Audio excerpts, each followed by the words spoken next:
Olá, amados de meu Pai, que alegria estar de novo aqui em contato com você através desse nosso programa.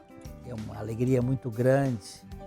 O nosso objetivo é sempre o de anunciar o Evangelho das insondáveis riquezas de Cristo.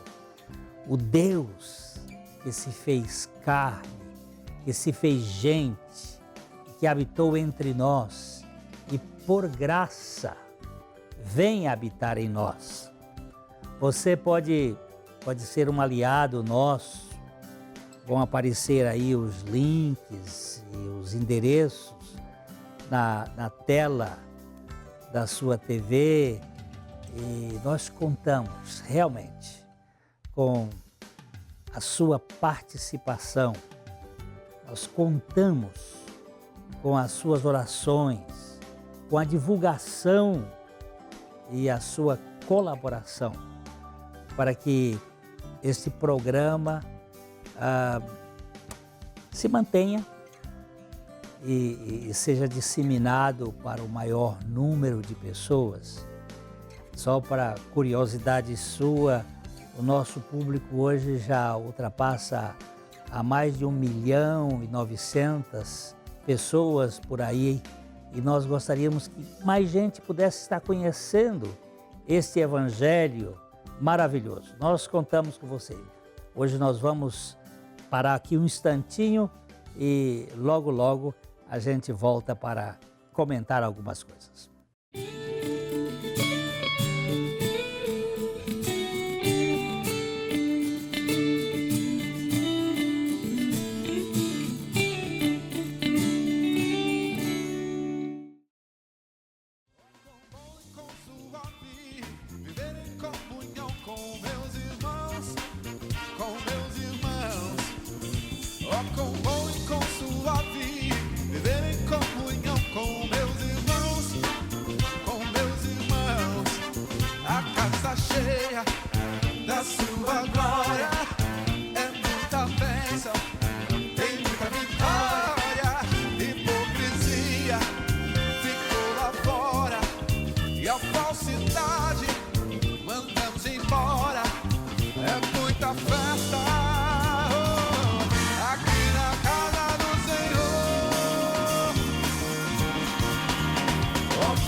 Pois é, voltando aqui à nossa reflexão, nós queremos tratar hoje sobre crescer no conhecimento de Cristo.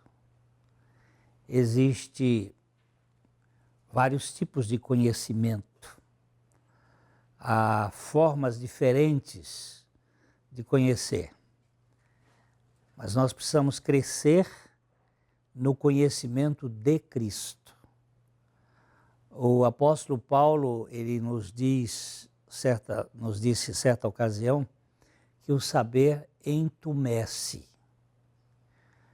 O saber vira um tumor. Ele se torna algo que é prejudicial, ele ensoberbece, deixa a pessoa com uma atitude de arrogância. Mas ele vai dizer também que o amor edifica. São poucas as pessoas,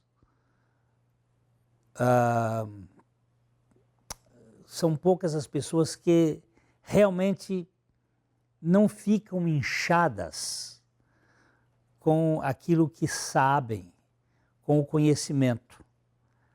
Há muitas pessoas que se sentem assim, maiores por terem certos cursos, uma certa formação, e se sentem especiais.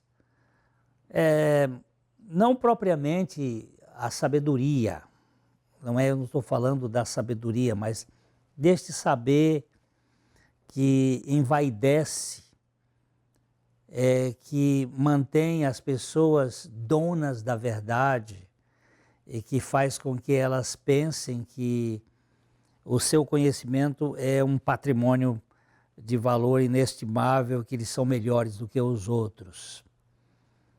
A ciência dos fatos,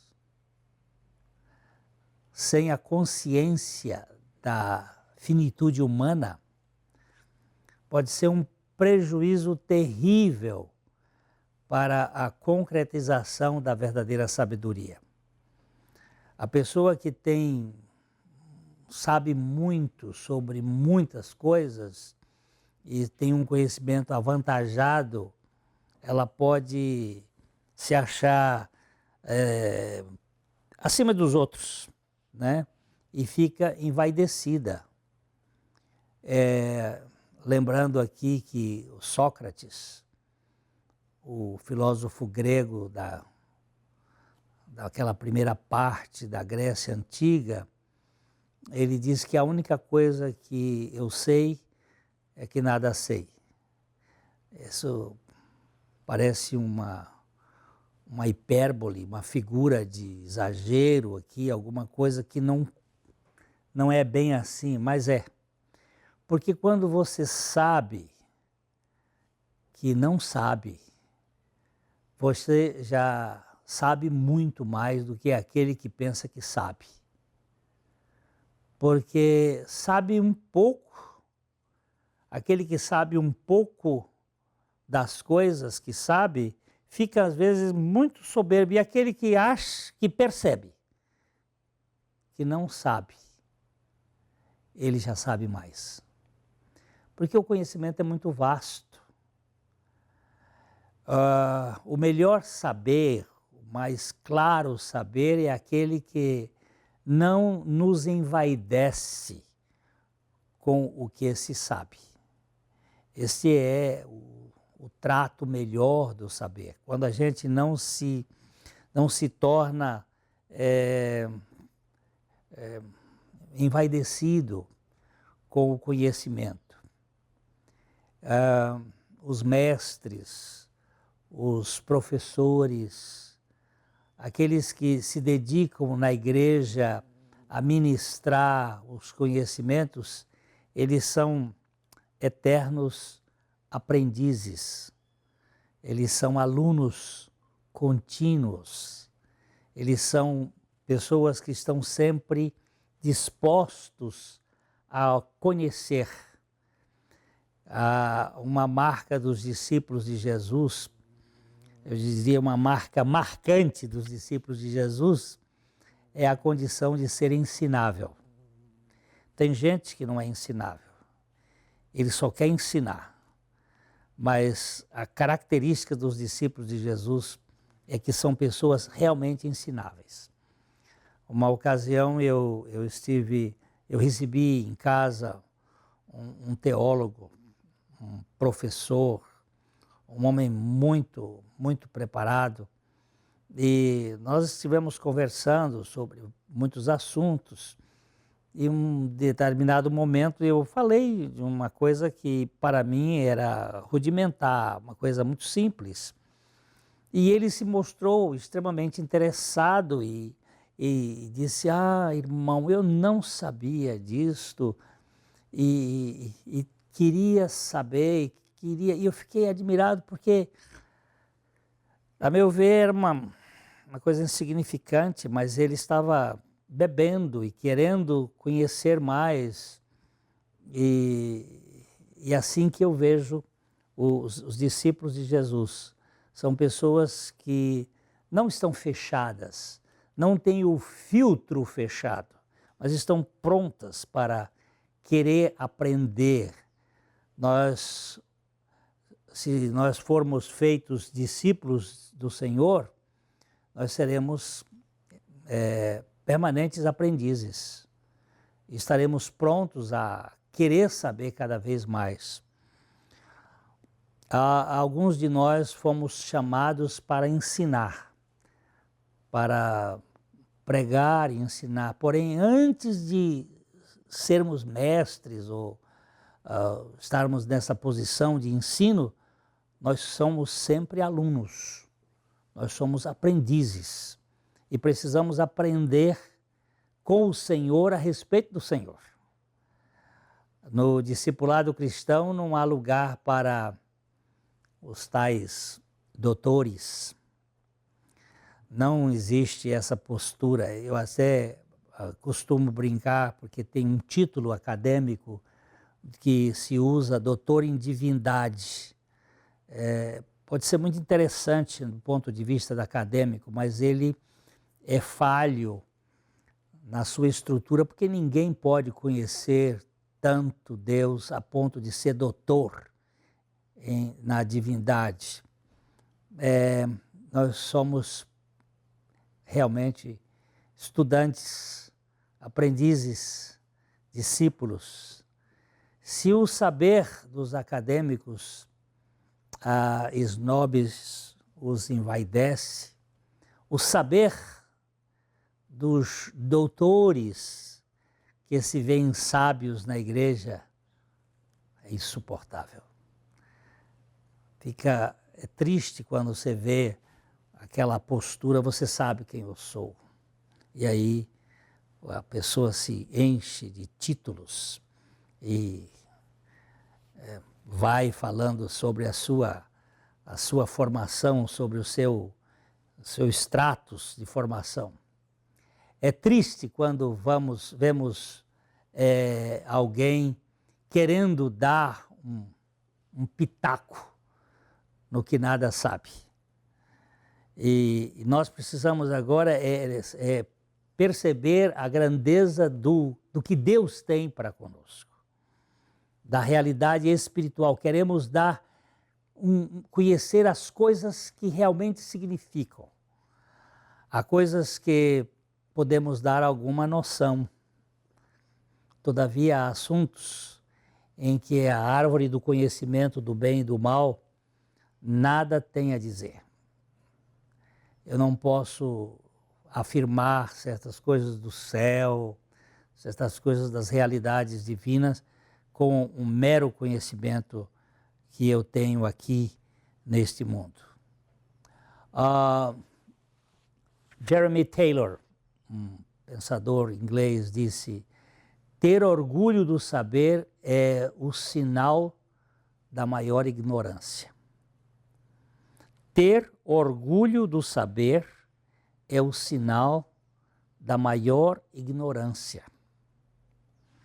Aquele que sabe normalmente percebe que não sabe tanto quanto o saber do assunto requer. Nós estamos aqui primeiro falando sobre a necessidade que nós temos de ser desconstruídos desta soberba de achar que já sabemos tudo e que sabemos o suficiente para nos manter numa posição, num pedestal, que não é bem assim. O sábio de verdade não sabe que sabe o suficiente para ser considerado como um sábio. Sendo assim, ele continua humildemente matriculado na escola permanente do aprendizado cristão. Nós vamos entrar aqui nessa necessidade de conhecermos a Cristo. E é um conhecimento que não se esgota. Isso é impossível. Não é beber o café dessa xícara, que a gente pode, ele tem um volume, é tentar beber a água do mar. É impossível. É um conhecimento que ultrapassa todos os limites de nossa possibilidade. Nós precisamos ganhar essa dimensão. Por exemplo, Donald Nicole disse: para saber o que é santidade, você precisa ser santo. Olha só. Não pode ter teoria. Aqui não tem informações. Para saber o que é santidade, eu e você precisamos ser santos. E para ser santos, nós precisamos passar pela obra de Cristo em nós. É isso que faz a diferença. Nós vamos ter uma paradinha aqui e eu vou voltar agora para depois para a gente conversar sobre este conhecimento de Cristo. Até já.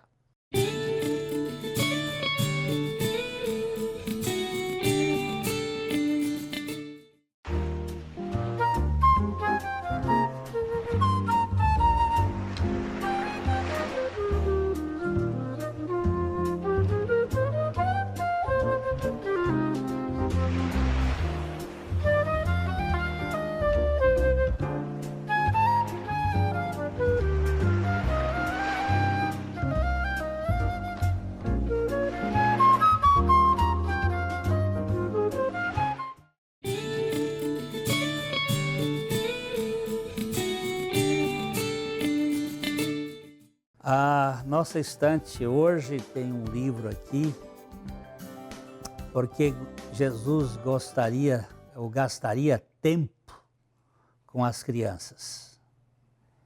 E como e por que a igreja deveria fazer o mesmo, cuidando das crianças. A criança, a igreja e a missão. Dan Brewster, ele fala sobre essa questão de termos uma visão voltada para as crianças, porque hoje as crianças estão muito abandonadas. Os pais dão coisas para elas, dão presentes, dão certos brinquedos que as mantêm entretidas, mas está faltando a presença dos pais. Está faltando pais presentes que se dediquem aos filhos. E a igreja também precisa investir profundamente nas crianças. Então hoje a nossa indicação é nesse sentido. Nós estávamos falando ainda há pouco que a santidade, por exemplo, é uma coisa que alguém, para saber o que é, precisa experimentar. Precisa experimentar ser santo. Aí alguém diz, muito bem, e como é que alguém sabe que é santo? Esse é um assunto que a graça se encarrega. Ninguém, por si mesmo, pode se fazer santo. A santidade é um atributo de Deus que é conferido aos seus filhos mediante a obra da regeneração, quando nós passamos a ter a natureza de Cristo. Mas quando a graça o faz santo, esse santificado passa a conhecer o que é santidade. Ainda que parcialmente, porque todo conhecimento que nós vamos ter da obra de Cristo é aquilo que Paulo diz que nós vemos por espelho, em enigma.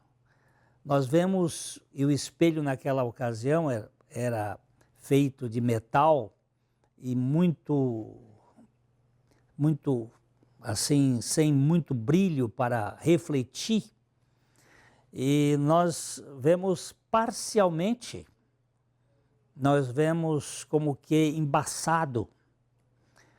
E o santo, que é santo, ele é santo, mas não significa que é perfeito. Qual foi o santo que se viu um dia sendo perfeito? Não tem, não existe. O santo significa aquele que foi separado para Deus e vive de Deus, por Deus e para Deus. É uma relação de intimidade e é um conhecimento por assimilação muito mais do que por absorção do cérebro. É quase que uma simbiose que vai se processando no andar do crente. A santidade é um processo que nunca pode ser analisado como um estado. Eu cheguei a ser santo. Não há um santo acabado, mas sempre em construção e sempre conhecendo cada vez mais a intimidade da pessoa do nosso Senhor. O apóstolo João afirmou, certa ocasião, que aquele que é santo, santifique-se ainda. Aquele que é santo, evolua no processo da santidade. Quem já subiu ao pódio da santidade e derramou uma garrafa de champanhe em sua própria cabeça? Essa é uma pergunta que às vezes a gente vê o corredor de Fórmula 1, e quando ele chega no pódio, ele abre a garrafa e derrama a garrafa na sua cabeça, porque ele conquistou aquela posição. Mas isso não acontece com a santidade. Quanto mais você conhece, mais você se vê menor. O apóstolo Paulo, ele no final da vida, já no crepúsculo da sua existência, ele se via como o maior dos pecadores, mas o menor de todos os santos. É a consciência de que nós não temos esta sabedoria para sermos maiores. O santo sabe que é santo, mas nunca saberá em que grau se encontra da sua santidade evolutiva. Ele é santo porque ele foi separado e porque ele está na intimidade com Deus, porque ele está crescendo. Porém, não sabe a que grau. Também é bom que se saiba que não há santo paralítico. Ele está andando, está evoluindo, está crescendo, está se desenvolvendo na sua vida com Deus em Cristo Jesus. Há um pensamento de um sábio, John Metcalfe, e pode nos ajudar a respeito ao legítimo saber.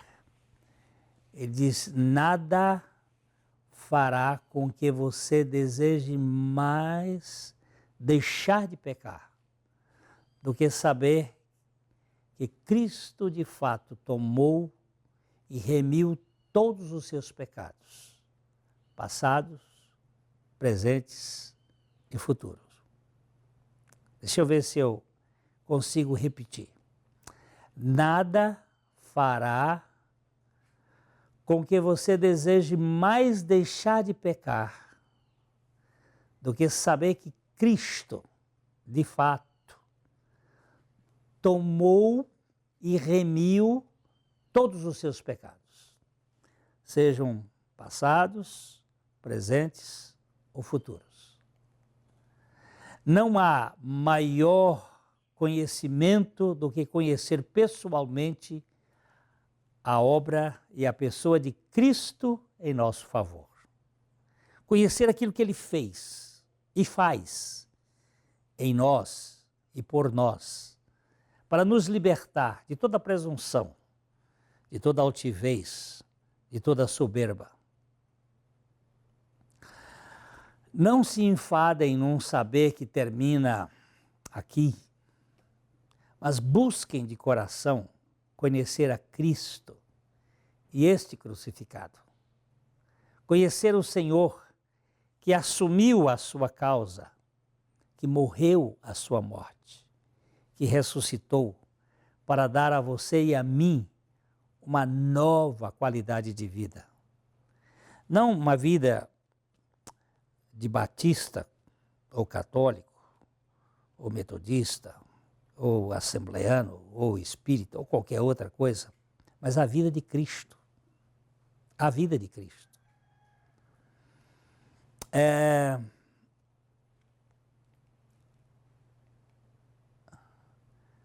O apóstolo Paulo, ele nos diz em Filipenses, no capítulo 3, nos versículos de 8 a 10, ele nos diz, sim, o versículo 8 diz, sim, deveras considero tudo como perda por causa da sublimidade do conhecimento de Cristo Jesus, meu Senhor, por amor do qual eu perdi todas as coisas e as considero como refúgio para ganhar a Cristo e ser achado nele, não tendo justiça própria que procede da lei, senão a que é mediante a fé em Cristo, a justiça que procede de Deus, baseada na fé. E aí no verso 10 ele diz, para o conhecer e o poder da sua ressurreição e a comunhão dos seus sofrimentos, conformando-me com ele na sua morte. Você está vendo? O objetivo aqui do apóstolo Paulo é que ele considerou tudo como perda por causa da sublimidade do conhecimento de Cristo.